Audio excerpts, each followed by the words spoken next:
Mark McGrath, frontman for Sugar Ray, has organized the Under the Sun Tour, which this year features performances from Uncle Kracker, Blues Traveler, and Smash Mouth.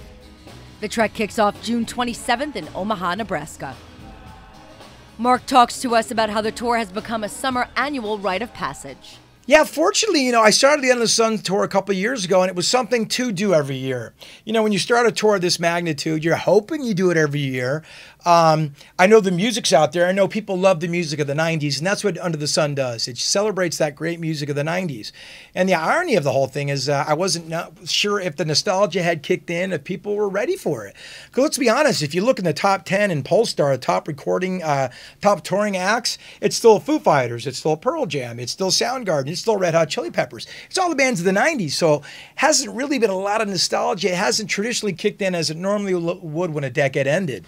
So I was worried about it being something we could do every year. This is the third year now. We've got Uncle Kracker, Blues Traveler, Smash Mouth, and ourselves.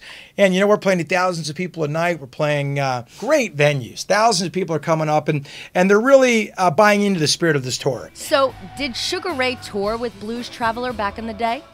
Blues Traveler was a band that never really was in our radar, so to speak. They were part of that jam band Horde tour, the Black Crows. They even started their own tour, that Horde tour, Widespread Panic. They got really part of that. Really, there was a little bit of a jam explosion. Fish, of course, led the whole way. So we didn't really, that they weren't really in our spectrum. But bands like, Smash Mouth and Uncle Kracker, we went on tours with those guys. So I've got a real fraternal bond with those bands. But, obviously we're part of a generation and an era.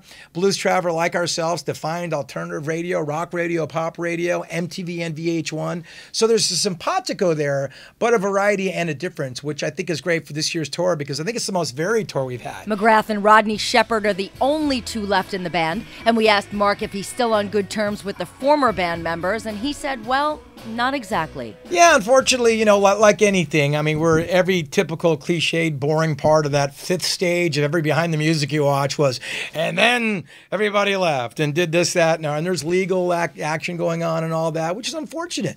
Two guys left the band, and now we're sort of in this legal situation. I look forward to getting that resolved, but the hands of time in the legal world, they don't go slowly, they go backwards. So it's something that's ongoing. It's unfortunate. We had a great 23 years. We kept the band original members together for a long time, but I can't make people do what they don't want to do. So we'll see what happens. I look forward to resolving all of that as well.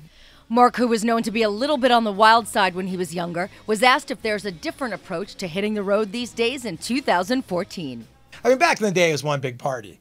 It still is, and we like to have fun, but let's just say we found our limits and our balances now. Some of us did. I'm not saying all of us have. Most of us have. And back then, you showed up to work. You were a kid in a candy store. You're in your 20s, and there's 3 cases of beer, 2 bottles of booze. And being the hospitable band we made sure we drank every one of those. Now, I couldn't survive 2 nights if we did that. It's a little different approach to touring. And let's be honest, now people are coming to hear the songs, okay? And that's it. And I protect and I'm humbled by these songs that people still seem to love. I still hear Fly every morning, someday on the radio. I still hear how much they mean to people, and that's why they're coming out. They're not coming out to see this guy take his shirt off anymore, believe me. You don't want to see that. The Under the Sun Tour runs throughout the summer and winds down August 15th in Washington. Fans of Mark can catch him in the new Sharknado, the second one, which hits the Sci-Fi Channel July 30th at 9 p.m.